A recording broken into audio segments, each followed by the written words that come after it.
Hello, bitches. It's me, Pcol. I don't know why I started that, but I'm a little fuckhead, so fuck it. And I am joined with my friend ID again because we're playing Assassin's Creed because we're dumb idiots. Yes, yeah, the series that has just spiraled out of control and just become an absolute shallow mess at the end. Yeah. And I know it's been quite a while since we uploaded the next part to this series, but we've been busy with other things. We've been busy with other games. We've been busy with our lives, essentially. Yeah. And we're also just done with Assassin's Creed as a whole because it's shit. Yeah. How? Don't care. What do you think Assassin's Creed Valhalla is still being talked about to this day? I mean, it definitely is because they're still releasing things for it, but like I just don't. I still follow all the things, but I just vaguely look at it and I'm just like, I don't care. It's so dumb. Yeah. And not much to really talk about with Assassin's Creed. I mean, Assassin's Creed Valhalla's first DLC came out. It was Wrath of the Druids. I don't even know what that's like. I'm sure Pcol doesn't know what that's like either. I mean, I know it took place in Ireland, and there was some like weird shit about like some like tower that has like a piece of media on it, something that controlled people's minds. And they tried to bring it back to old Assassin's Creed, and it just didn't work because they're dumb and don't understand what they're doing. It's quite odd, the whole idea of a tower. Sounds almost similar to EC4. I watched Lasers, like his stream or like his video of it, and that's like all I know about it. Yeah. And I don't think he's actually posted any future content for Assassin's Creed, because he's done with Ubisoft games, I believe. He's not even gonna play the second DLC. Or the next game. Doesn't care. Yeah. Which is sad, because it just sucks to see a game developer just exploit the trust in their fans to just deliver a very shallow mess of a game series that just spits on the legacy of the previous games. Or you won't. I don't care either way. As long as you so show us where dumb it is. how they just turned Assassin's Creed into just like a shithole of money and microtransactions and just like force feeding random ass crap into your face for no reason and never having any like real benefit of it. Yeah, and it's interesting, the whole idea of microtransactions, because this whole concept has been in a lot of games, and ironically, in Resident Evil, a game series that I absolutely love, the most recent game, Resident Evil Village, for some reason designs its hardest difficulty around the whole idea of buying stuff from the merchant system using in-game currency, and it's not a microtransaction system, but it should really be turned into the whole title of microtransactions. I mean, honestly. In-game microtransactions. Yeah, not using real-world money. Yeah, and essentially it just allows them to be lazy, like microtransaction systems and anything like that just causes a developer to just get very, very lazy with content, with polish, with everything related to good game design. Yeah, and this was a while ago, and I don't know if I told you this, but like, I don't even remember when this happened. Ubisoft apparently announced that in Valhalla they were literally going to be reselling all the DLC and microtransactions from Origins to Odyssey in Valhalla at the exact same full price. Oh, it's just like, it's just completely scummy. Like, as if the microtransactions for Valhalla was already scummy enough, they're literally reselling DLC from past games in this new game, and it's just so dumb. Oh my god, really? Yeah, That's completely true, and they're not even like discounted or anything, they're the exact same full price. Unbelievable. Absolutely unbelievable. Yeah. That is so sad. Dumb. Like, how sad do you have to be to like literally resell past DLC from a past game in a newer game just because you're so that much greedy for money? Yeah, it's desperation. That's all I'll say. It's almost like Ubisoft doesn't even believe that they're at a top spot in the gaming industry at this point. Yeah, like, and it's not even like it's coming from like a small like developer or anything. This is literally like a high, well-renowned like AAA developer that everyone knows and like everyone has been following for years. And it's just sad to like see how far they've fallen from this. Yeah, it's unbelievable. And like my sister has even talked about like she isn't like aware of the kind of things that Ubisoft has done, and she's not that into gaming, but she told me about this game that's releasing called Riders Republic, and I looked at the trailer. It didn't even look that interesting of a game, and even if it did look interesting, I vowed to never play a Ubisoft game ever again. I really I don't want to play a Ubisoft game anymore. In that cut, it might have been a weird cut, but I just decided to cut out stuff because it's just boring, useless stuff we don't need to see again. Yeah, it's definitely one of the worst aspects of Assassin's Creed 1 with very middling Also ground. fun force physics. Yeah. It's a lot of fun just seeing the guards just chase you around, and then they're doing all these different actions. And wow, the cutscene just played while you're in combat. This cutscene always happens the first time you go to a city, and it even happens when you're in combat for some reason. That's hilarious. But are you okay? You're fighting these guys. But one thing that you should definitely know about Assassin's Creed 1's combat systems that I haven't explained it before in the previous videos. The best way to deal with enemies, it's when you have the counter kill option enabled, but the counter kill on this game, it doesn't kill high-tiered enemies, it knocks them back, and it allows you to get an advantage in combat because what you can do is you can perform a counter attack on an enemy, knock them over, disengage the lock-on, equip your hidden blade, and then run over to them while they're on the ground and stab them, and it's an instant kill. It is so powerful. Yeah. And I don't know how you're doing this. You're somehow getting hidden blade kills without having to, like right there. How'd you do that? Yeah, it's because when they do a special animation like that, instead of like standing still with their swords like this, when they do a special like animation like that guy's doing right there, you can just go up to them and immediately assassinate them. I had no idea that was a thing. That was interesting. So you can just continuously chain hidden blade kills like this, and it's so fun to do. Yeah, it's incredible. This game really knows how to make your attacks feel like they have weight, and they're not relying upon arbitrary, like, artificial, like, gamey systems, like with a level slider, or with arbitrary damage values, or RPG mechanics. You know, like, just explain to me why people find it so interesting, the whole idea of RPG, and the fact that you're forced to level up to essentially get the same kind of result you would have had if these arbitrary level sliders weren't in place, and you were just able to stab someone and they die instantly. Like, it's... The thing is because, like, people just, like, they just want, like, easy, rushed dopamine, and they just get that immediately from just, like, seeing high numbers flying all over the place, and just, like, they just want to kill enemies as fast as possible instead of just, like, actually taking the time to do, like, easy game mechanics that can, like, easily be understood. Well, that's funny you should say, like, they want to get easy kills, because RPG doesn't afford easy kills because it's all just completely, like, artificial and fantasy-like, with the whole idea of just repeatedly hitting someone with your sword like 50 times and they're somehow still alive. Yet it's a typical human being. It's like having it's like using the atomic bomb on an ant and it somehow survives. Yet we all know the power of the atomic bomb.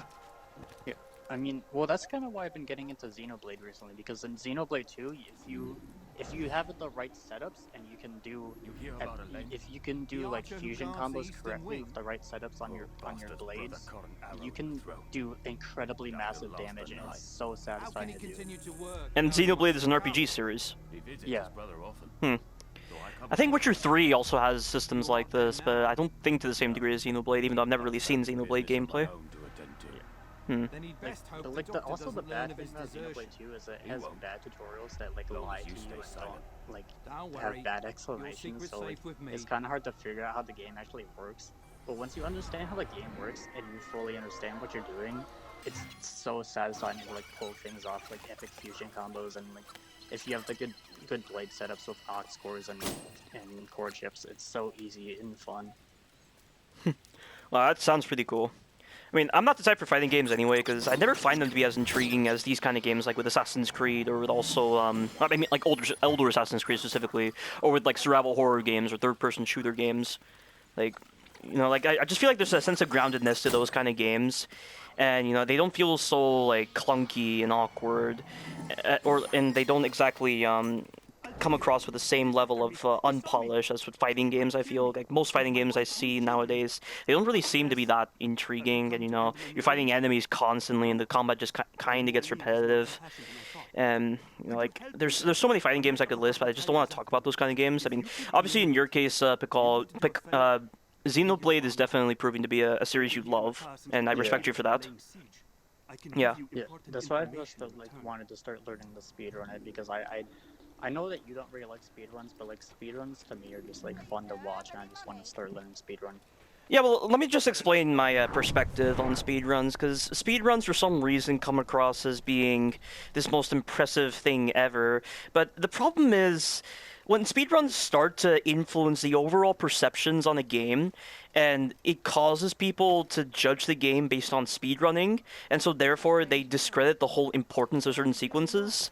That's really where speedrunning definitely becomes a problem. Like, look at The Last of Us, for instance. The Last of Us is only good when you're going at a slower pace, when you're respecting the survival horror aspects, when you're watching the cutscenes, when you're getting into the characters. And there's moments where you're walking with the characters, just getting immersed into the dialogue. But the problem is with a speedrunner, if they're so immersed with a speedrun, they'll be so harsh towards those kind of sections and completely miss the point of those kind of sections. And basically, like, speedrunners just don't have any real respect for their games. They kind of take their games for granted in a sense.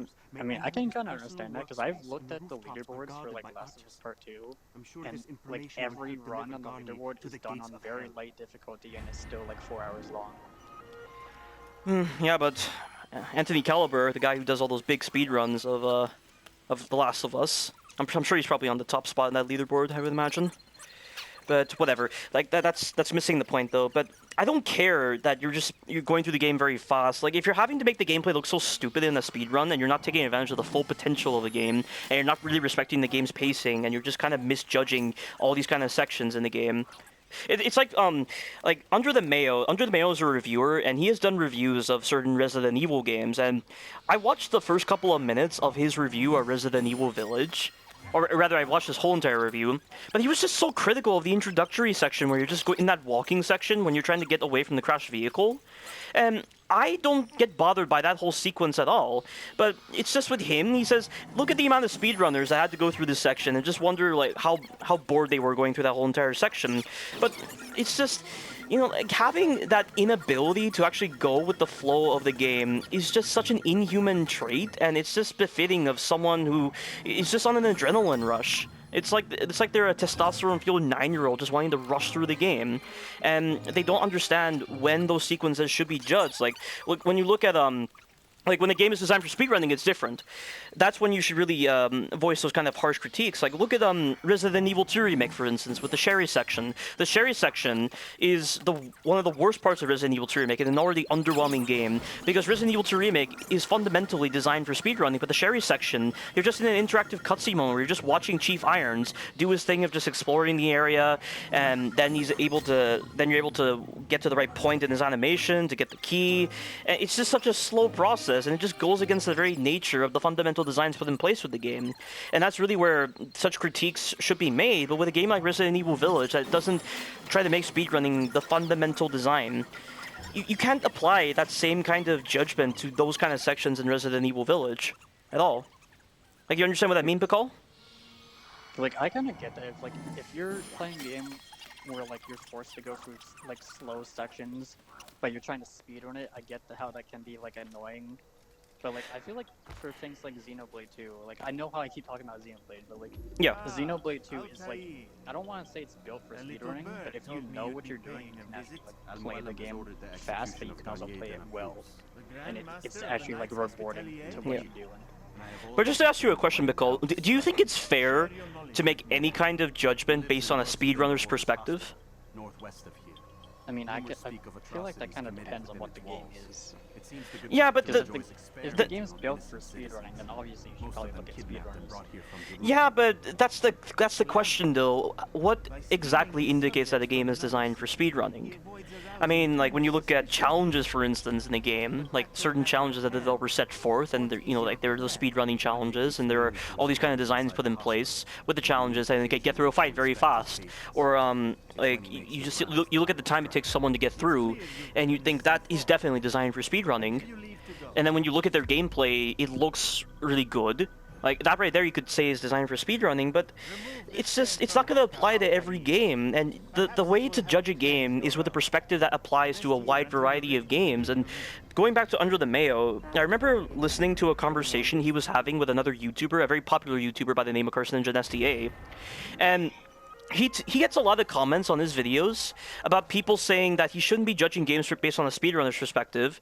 And he elaborated a bit on why you should judge games from a speedrunning perspective, but not to a degree that really feels complex or actually objective in any sort of way. And when I do my reaction video to that whole entire conversation he was having, I'll definitely showcase how stupid that comment was that he left when he was discussing this with Carcinogen SDA. But it's just speedrunners just have a very, very biased mindset. And that biased mindset is what gets in the way of developers being very creative in their section designs. And oftentimes when games are designed for speedrunning, that limits the creativity of a developer. And, like, look at the creativity in Resident Evil 2 Remake, for instance, and then you compare it to the creativity present in the likes of Resident Evil 4, Resident Evil 7, or Resident Evil Village. Like, it's just such a stark contrast because of the fact that speedrunning is a core fundamental design in Resident Evil 2 Remake. Like, I'm sure you can agree with me that, like, designing a game for speedrunning is most likely going to lead to the developers not really being creative with their section designs, with their enemy designs, and, like, you know, I just feel like they have to make a lot of sacrifices to actually design a game for speedrunning. But I'm guessing, in your case, Pcol, Xenoblade 2 doesn't really do that much with sacrificing good game design. Yeah, because, like, Xenoblade 2 is, like, a long RPG, so there's, not, like, a lot of things you can actually, like, skip. So you still have to, like, go through the whole game and just, like, play the game normally but fast. So, like, it's not really, like, built for speedrunning, but you can still easily do it if you have, like, the right combat setups. Right, and going back to the whole idea of speedrunning, let's talk about Assassin's Creed. Look at Assassin's Creed 1 right now. Look at the pacing here. Look at the cutscenes. Look at the time you're spending actually going through these side areas, getting some immersion into the world, to get immersed into the setting, to get immersed into the characters, to really understand the threats you're dealing with. And LaserZ touched upon this briefly when he was talking about Assassin's Creed 1 in his video on which Assassin's Creed is the best. But he said that the environmental storytelling in Assassin's Creed 1, when you're looking at the districts, for instance, like look at the fact that we're in the poor district of Acre right now, and it complements the whole setting of the doctor right here. This is the doctor right here. It makes sense for this guy to be here because he's exploiting the poor, and he's using them for his experiments. You know, he considers them to be a waste. He considers them to not serve any other purpose other than to serve like scientific contributions or just contributions to the Templar Order. Like, you're taking the time to make the player understand these kind of moments. And, you know, you have to return to games with a fresh mindset if you want to understand that. And, you know, with a speedrunner, the speedrunners, they don't respect these kind of moments. They don't respect this kind of creativity on the developer's part. They don't respect this kind of, like, subtle storytelling involved with the way AC1 uses its environment to tell a story. Like, again, that complements the whole idea of speedrunners developing a very biased mindset, and they're not able to enjoy their games for what they are. They take their games for granted. So, really, guys, just to sum it up overall, speedrunners are very biased. I will never, ever embrace the whole idea of a speedrun because I do not want to disrespect my games at all. Yeah. I mean, I'm also in the Assassin's Creed speedrunning Discord server, and, like, pretty much all the people in that server, even though it's, like, pretty much dead, because Assassin's Creed isn't built for speedrunning, most of the people in that server are, like, Assassin's Creed Odyssey speedrunners, just because, like, they just don't care. And, like, the Assassin's Creed fanbase is pretty dumb anyway, and everyone likes Odyssey, even though it's a pretty shit game. It's not pretty shit, it is universally shit. It is universally shit, but people still like it anyway, because they're fucking dumb people. But, like, yeah. Most of the people in that server are, like, runners of Assassin's Creed Odyssey, and, like, no one wants to run old games, because they just don't care about the world, and the world in Odyssey is just horrible, and it's literally just, like, fucking rocks and islands, and, like, nothing matters. How long is an average speedrun of Odyssey, I wonder? Probably, like, I don't know, maybe like 4 to 6 hours, I don't know. 4 to 6 hours? With maybe the RP... I don't know. With the unbalanced nature to Odyssey, there's no way. That's impossible. There's, like, different categories, so, like, people are probably, like, playing like medium plus with, like, extra, like, unbalanced weapons or something, I don't know. Probably. Yeah, let's not talk about Odyssey right now. And you're about to assassinate the doctor right here. Dr. Boy dead. The Templars on this game definitely have a very different kind of personality to how they're portrayed in Assassin's Creed 2 and Assassin's Creed Brotherhood. Like, LaserZ mentioned that, you know, the Templars in this game have a lot more dynamic rather than just being very linear as they are in Assassin's Creed 2 and Assassin's Creed Brotherhood. I mean, how there's, like, a gray area between, like, what the Assassins and Templars are doing, and there's not like a right or wrong way of, like, living your life, and they got that in this first game, and then every game just, like, completely tried to, like, do away with that. I mean, I'm not really willing to see the gray area yet in this game. I feel like the gray area was better established in Assassin's Creed Revelations and Assassin's Creed 3, because like I think trying to see the gray areas with what the Templars are doing here. I mean, they're torturing innocent people. They're doing all these other things and destroying knowledge. I mean, like, they practically feel no different to serial killers in that sense, and it's almost like they're serial killers trying to rationalize the fantasies that they have, and just the impracticalities involved with them, you know? That, you know, I don't want to see the gray area in that. You know, I mean, like, as much as they try to, like, disguise it with pretty words, it really doesn't hide the linear nature to them. And that's why I feel like it was better handled in Revelations with the way the Templars were portrayed in certain parts. And then with Assassin's Creed 3, I mean, Haytham is definitely the greatest example of a Templar that really tries to make Connor look like a fool. I mean, and then again, like, Connor was already naive as he was, but... Yeah. And also, like, with the way the Assassins and Templars were portrayed in Assassin's Creed Rogue, where the roles just seemed very reversed. Yeah. Like, they definitely didn't help in allowing the dynamics of the Templars and Assassins to be better established with the Great Area, because all they did was just flip the roles around, so there's no gray area to establish if you're just going to be flipping the roles around. You're making them very linear in that sense. If you're just going to be flipping their roles like that, just somehow making the Templars feel like Assassins and having the Assassins feel like Templars. It's just so confusing in that aspect. Yeah, but that's why I don't like that the newer games are just like, oh, Assassin's Creed Templar is bad, and the older games are more like there's actually like a dynamic between them. And then all the newer games with like Odyssey and Valhalla are just like, no, Assassins are Templars in Assassin's Creed because Assassin Templar are bad, and we want to sell money for good money stuff.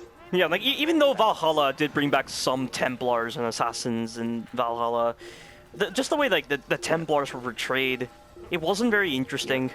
You can even literally count, like, how many times the Assassins or Templars are even, like, said as a word in Odyssey on, like, probably, like, one hand. Like, they're barely mentioned at all, even in the modern day. Of course, then again, it's the Order of the Ancients, and in Valhalla, the Order of the Ancients is different to the Templars. Because King Alfred established the Templars after Eivor eliminated them all. Yeah, but, like, also, that's dumb as hell. And, like, nothing makes sense in Valhalla, because it's a bad game. Yeah, that's true. Like, of course, Odyssey makes little to no sense at all. Odyssey, like, completely fucking destroyed Origins.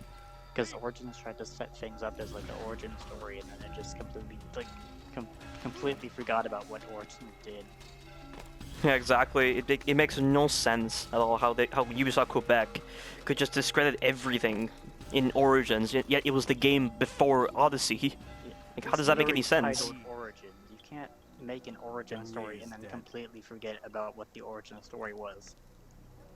Like, yeah, I get that they were probably developing the games at, like, different times with different studios, but, like, something else. Surely if you're a big AAA company, you should have your studios talking with each other and, like, trying to understand what each other is doing with different games. And if you don't have that connection, then, like, what's even the point of having multiple studios? You know, I mean, I've heard about this many times, but apparently the communication between studios isn't so, like, simple as that. It's like with QA. You know, like, bugs you encounter in games, for instance. Apparently, as an audience member of Chris Henderson SDA explained, and he's someone who works in the QA department, QA does stumble upon a lot of these bugs, but the problem is, even when QA discovers these kind of bugs, does it make sense to fix them or not? Because the problem is, you fix one bug, you might introduce another bug, and that's why a lot of issues in games are just present nowadays, because it leads to consequences like that. But, I mean, like, with communicating between studios, I don't see what's so difficult about it. Yeah, like, surely, like, even if you're in the same company, if you're working at a different studio to someone else, I don't see why there shouldn't be communication. Like, why is no one talking to each other? Yeah, it's odd. I mean, it's the case with a lot of game developers. I mean, that's why we have, like, lore issues. And speaking of lore issues, I mean, Capcom, the company that made Resident Evil, somehow managed to fuck the lore that Resident Evil 7 established with Resident Evil Village with certain elements. And it's quite ironic because the director of Resident Evil Village, Morimasa Sato, he apparently was the lead writer for Resident Evil 7, but what is that about? How did he mess that up? That's so confusing. You can't write a game and then be the director of the next game and then mess up your own lore. Yeah, it's... Like, imagine if someone like Darby McDermott did that, and like, no one would let him live that down. No one would let him forget that. You think these men were drug? Yeah, it's so confusing. I mean, maybe that person who made that comment was wrong. Maybe Mori Masasato didn't serve as the lead writer, but maybe he did. And it's so confusing how Resident Evil Village could have these kind of lore issues present. And like, yeah, yes, they're like Resident Evil 2 Remake and Resident Evil 3 Remake in between, and also Project Resistance. But still, though, I mean, you clearly looked back at Resident Evil 7, and but now in Resident Evil Village, you make little to no reference to any of the lore aspects present in Resident Evil 7, and you're somehow making it where your main character is alive. He's apparently a dead man walking. And it makes zero sense at all, because it violates a lot of the lore established with how the mold works in Resident Evil 7. It's just confusing. And speaking of which, I have actually heard this argument before, but, you know, people say it's okay to ignore lore because it gives the opportunity for developers to be creative in their later games. Have you heard anything so stupid like that before? If you're making a game based around a story, why would you want to ignore the lore? Yeah, I know. It's like even talking about. Yeah, there are people who have made this kind of statement, and it baffles the mind at all. It shows they have no respect for a story, they have no respect for a game, and they're idiots. They're freaking idiots if they think that. If you're trying to make a story-based game or like a story-based anything, why would you sacrifice the story for like gameplay or anything else? But then say that it's based around the story. And then it's not just with games too. Like, apparently people do believe that, you know, even if it's a TV series, if something was established in the previous episode, the developers have the right to do whatever they want, and they can just ignore it, just to do something else, even if it conflicts with what's established in previous episodes. Like, there are people who say that. Can you believe that? Like freaking Owl House, like the show I've been watching recently called Owl House, like they have gay characters in it, and like one of the characters is like confirmed bisexual, and the creator of the show literally had to like fight with Disney to be allowed to show a bisexual character in the show, just because Disney doesn't want like pro-LGBT representation.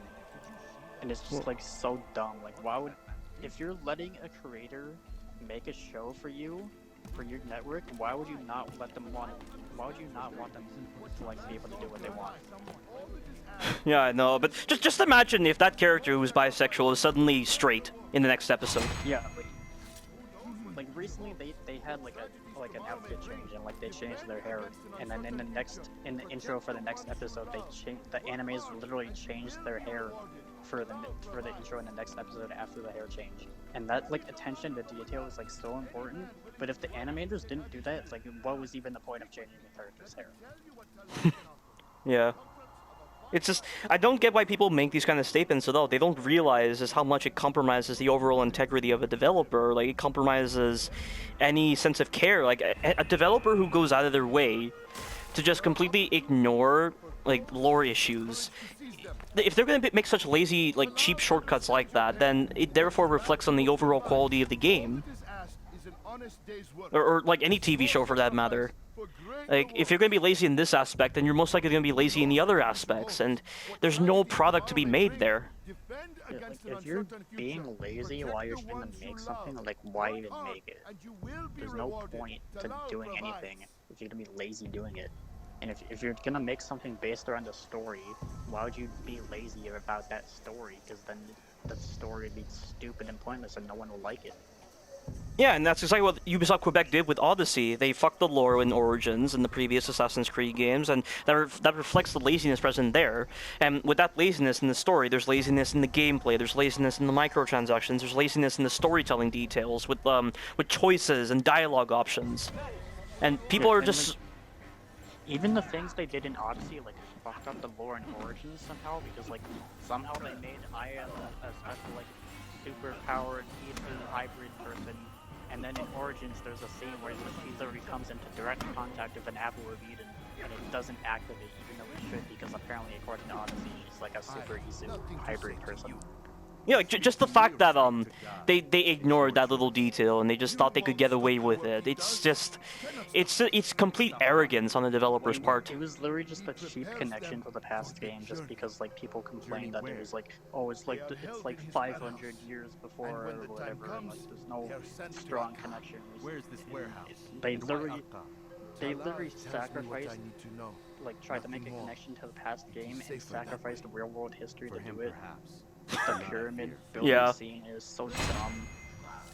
Yeah, it's just, and as Laser C described when he was describing that scene and why it's so stupid that they violate the historical aspect involved with that. Just imagine if they showed like Desmond, like from the time he escaped from the assassins to living in New York. They showed the Empire State Building being built, even though it was already built. Or like look at Cleopatra, for instance, like showing like the pyramids being built in like 300 BCE, even though it was already formed before that. It's like having Cleopatra wandering the streets of New York in 2012. Like they even had like the Discovery Tour thing for Origins, and you could literally like look at a timeline of the history of Egypt, and you could see that the pyramids were built in like 400 BC or whatever, but which was like the time of Odyssey, and then Odyssey shows the pyramids being built in a direct next game. It's just we shouldn't have to rationalize this at all. It's common fucking sense. Also, like Assassin's Creed was like always a historical game. How can you be called Assassin's Creed and then destroy real world history? Like, what are you even doing?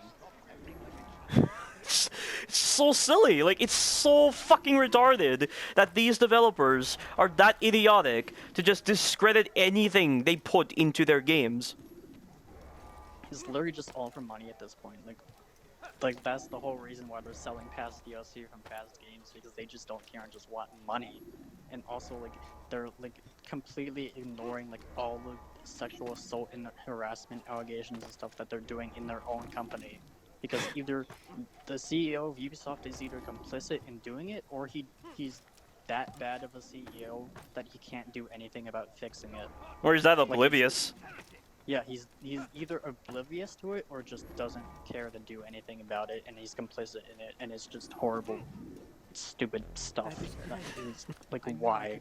Why would you even continue to support a company that was doing stuff like that?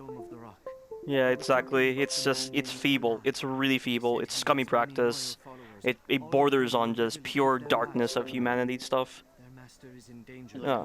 Like, even if Monolith Soft, like the people who made Xenoblade, if they started making bad Xenoblade games, like, I wouldn't care until like they started making like doing sexual assault, because like bad games, like you can forgive bad games because bad games can be like forgotten about and like fixed through updates, but you can't like fix sexual assault, because people will get stuff like PTSD and like need therapy from that, and like you're like hurting real human people from that. But like if you make a bad video game, that's like whatever, who cares? Yeah, and I still can't believe the voice actor for Altair in Revelations was accused of sexual assault. And I love the voice actor for Altair in Revelations. I can't comprehend the whole idea of this guy being a sexual offender. He doesn't seem like the type, but apparently I'm wrong. Like, even if I wanted to go back to Revelations nowadays, which I don't want to because I don't want to play any more Ubisoft games, even if they were considered good, like, even if I went back to Revelations now, I would not want to play that game, because I don't want to play a game that has a sexual offender inside of it. Like, that just doesn't sit right with me.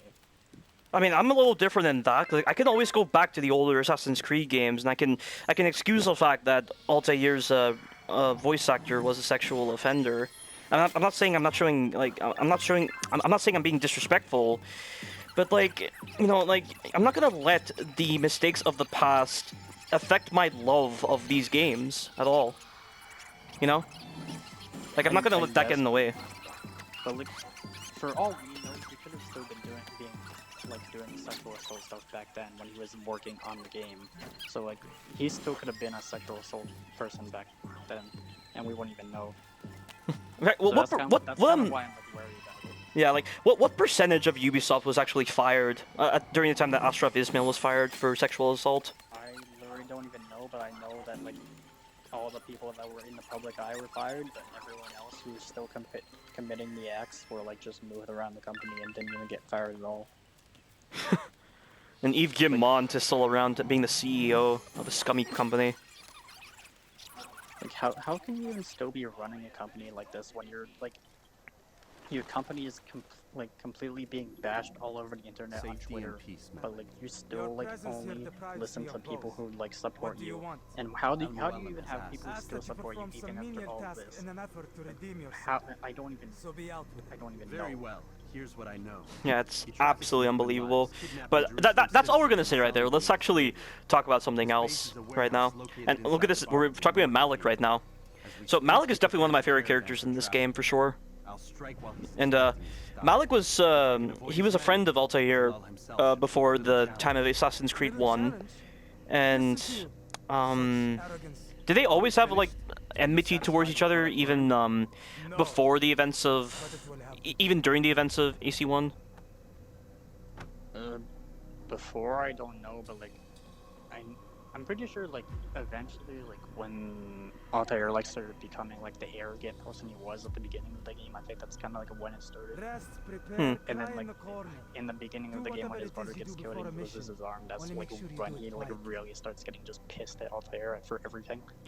Yeah, and he really starts to scrutinize every little detail of Altair here. In fact, this memory here where we're going to be killing Talal, the whole city starts to know that Altair killed Talal, and Malik chastises him when he comes back to the bureau.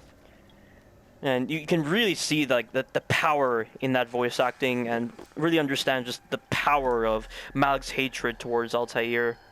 And then it gradually becomes like less as the game progresses, which is really a great example of character development done right in Assassin's Creed compared to the newer games. Yeah, like, in the beginning of the game, like this game has them sometimes say a phrase that's like safety and peace or whatever, something like that. Yeah. And, like at the beginning of the game, Altair says, like at some point Altair says to Malik like safety and peace, and Malik is like, your presence here robs me of both. And at the end of the game, he says again, and Malik is like, your presence here gives both of us that, or whatever the line is. I don't know. Huh, I did not realize that. Yeah, that just shows the character development. Yeah.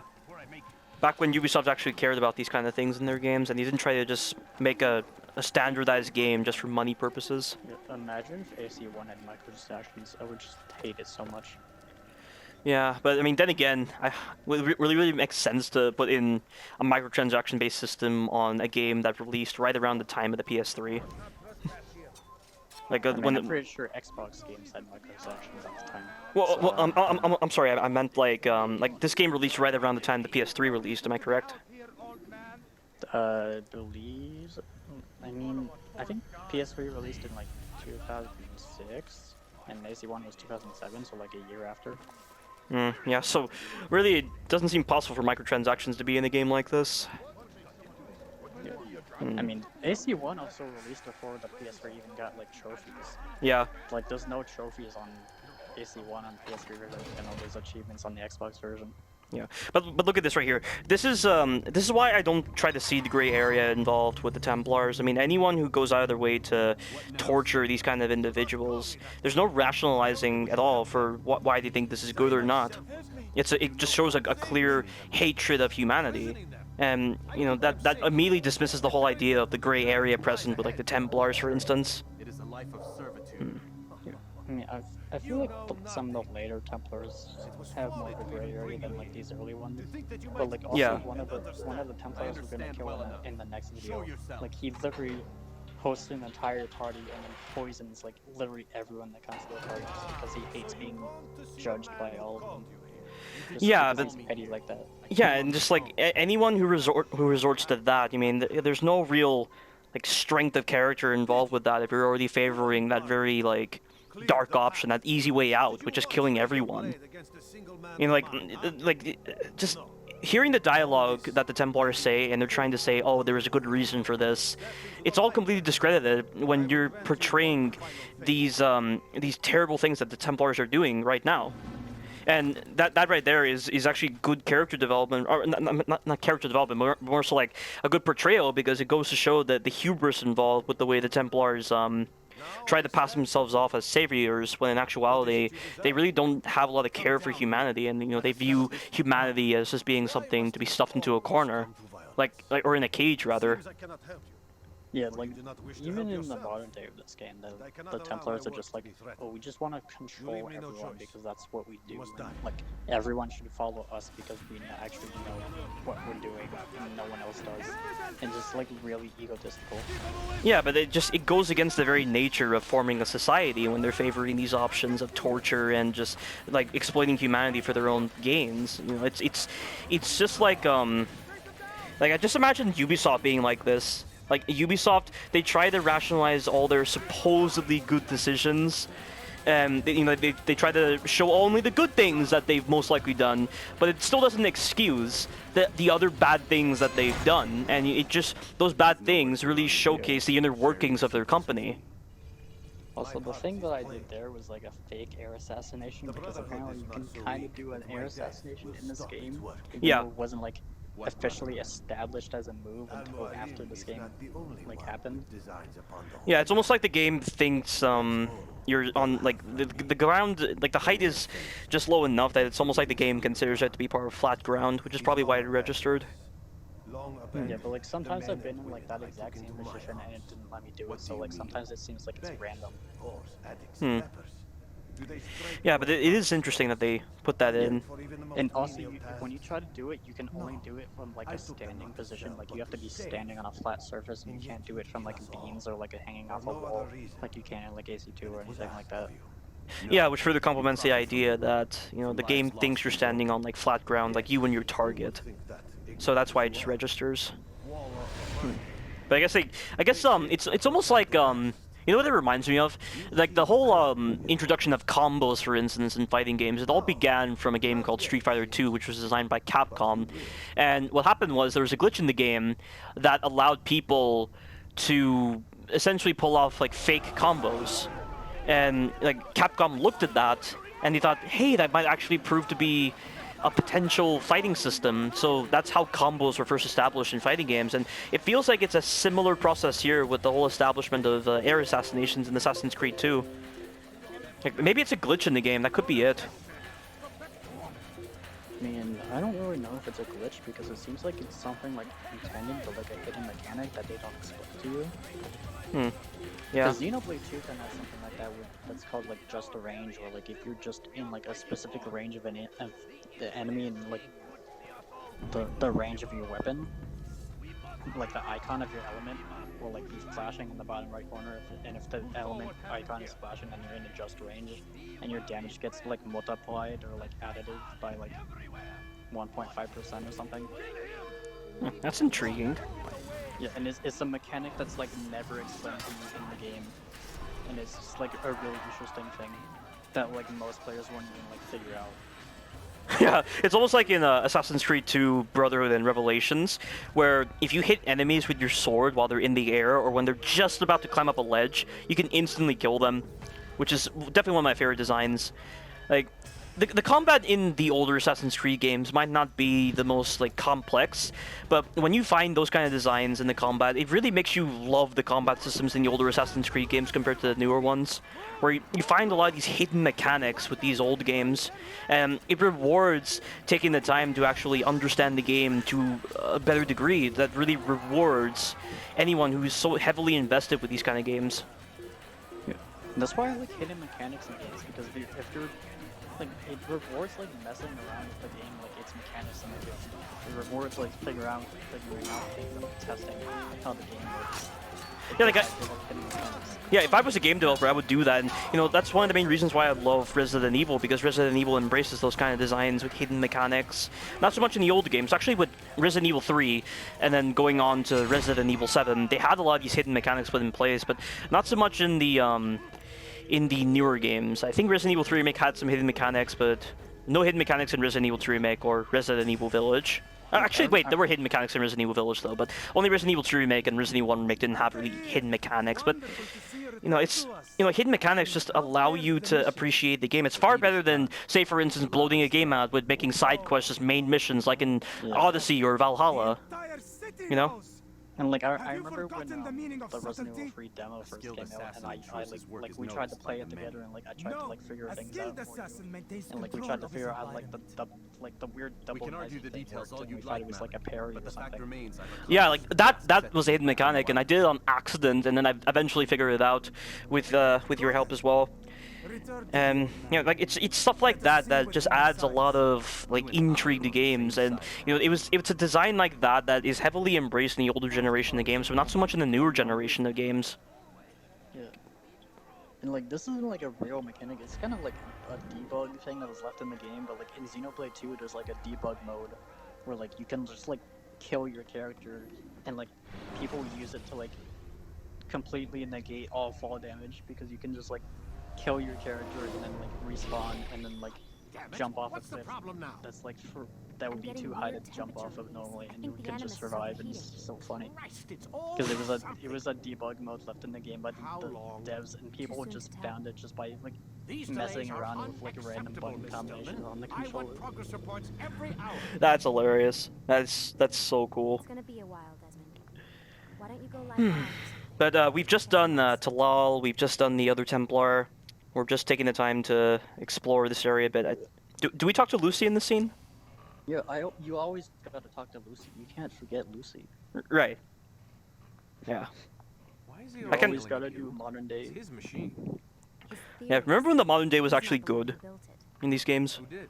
You? Hell yeah. No. Yeah, and then the modern day started to become bad after Assassin's Creed 3, because Assassin's Creed 4 didn't have... Like, people said like, oh, the modern day is bad, and then they just made it entirely cutscenes, and then people were like, oh, the modern day is bad because it's entirely cutscenes, and then they made it like an open world thing like this again, and then people said it was bad. Like you just can't please the Assassin's Creed fan base, because everyone just says everything's bad, or like they just completely blindly support Ubisoft with everything they do, and like nothing matters. Are you saying Exactly. That's just the hardest part with actually satisfying a fan base, which is why, you know, when developers like Capcom, for instance, are actually designing good games, they're not listening to their fans, or actually be saying old Capcom doesn't listen to their fans, and that's why their games are phenomenal. But then when you have new Capcom, with the likes of Resident Evil 2 Remake, Resident Evil 3 Remake, and Resident Evil Village, listening to their fans, and therefore having fans who don't understand the very core pillars that defines a Resident Evil game, dictating every action put in place within a game. And the quality of those games is nowhere near as good as the previous games. And like I remember like when like Sonic Team, like everyone like for years was like getting mad at Sonic Team for like making bad Sonic games, and then Sonic Team was just like, hey, fans, why don't you make a game for us? And then they made a game called Sonic Mania, and everyone said it was like one of the best Sonic games in years, because it was made by fans who actually understood the series instead of actual developers. That's funny. Well, and yeah, it's always so like odd when, you know, fans can design a better game than a AAA developer, or just actually put in some kind of design with a AAA game that should have been rectified by a AAA developer. It's like in Resident Evil Village, where for some reason the knife in Resident Evil Village is horrible, where you're pressing R2 to knife, but for some reason your character only knifes 2 times and then they pause for no reason at all, and it's like input delay, and people try to find any kind of satisfaction with that, saying it promotes skill, but it goes against the whole idea of a quality of life mechanic. And modders on PC have been fixing this issue by making it more like Resident Evil 7, where you can just like press the button and there's no kind of weird pause in between knife slashes. It's like, at that point, it's so comical, it's so silly how PC modders couldn't make a fix that should have been rectified by a AAA developer. And like also, if you were in a survival horror situation like that, you wouldn't just like knife 2 times and then stop. You would like try to be knifing as much as you can. Exactly. Like, it's just not realistic either. Like, why would you knife like 2 times and then stop? And like, if you have to stop after like 2 knife swings, how weak do you have to be? Yeah, it's not like that knife is some very powerful tool. It's barely encouraged in Resident Evil Village, and you're forced to rely upon like pressing the block button after the second knife slash to cancel the recovery frames, and that's what gives you the illusion of a typical like continuous knife slash. But it's just so fucking impractical. It's so fucking impractical. Like, you shouldn't have to like cancel frames just to like fix something that should have easily just been fixed in the game itself hell? when it was already like that in the Someone's past been in game. here. Yeah, it's not like that. It was like it's not like it's an intentional feature on the developer's part. It's just a massive oversight, and it's just. Access code. It's just that the fact that they could miss something as simple as that, yet they've made the knife the way it is in the previous games, and now the knife in Resident Evil is just so alien in design. What the fuck are they doing? It doesn't make any sense. And Yeah. I remember like watching a recent live stream of Resident Evil 8 where like you were just hating on the whole the whole game and its mechanics. Well, mainly with the fact that the game has a whole challenge where it says beat the game with using only close combat weapons only. Yet the game fundamentally isn't designed for that kind of restriction. How can you make challenges like that and then not design the game around having those challenges? And you want to know the funny thing? People are gonna be like, "Oh, just play on the easy difficulty." But why the heck? Why are you forcing the player to go through an easier difficulty? To do a challenge. The whole point of a challenge is to get a challenge, and you're forcing the player to go on easy difficulty? If you're making people play on an easier difficulty to do a challenge in a game, then it's not a challenge. It's just bad design and forcing bad skill. Yeah, it's almost like they're saying, "Oh, this is the game we wanted to make." Like, ignore all the other designs put in place with our game. But this game is actually not designed with all the weapons in mind. Ignore all our creativity. Just do it with all the close combat weapons only. Like, just the amount of disrespect that new Capcom made with that challenge. Like, I'm probably the only person who really sees that kind of disrespect because I'm not so oblivious like so many other people in the Resident Evil fan base. Like, I don't know if you can actually like do this. But like what if people tried to like play Xenoblade 2 with like one driver and one rare blade? Like how could you even do that? Like the game is not designed for that. Yeah, and we're gonna have to conclude the commentary right here, guys, because we only have 20 seconds left. Yeah. But yeah, but there's a lot more to say in the later videos. But this is the end of this part of the video. And we have 10 seconds, but the next video is gonna be a lot longer because there's 3 targets instead of 2. But that's also gonna be the longest one. Yeah. So thank you all for watching, and you take care now. Pog.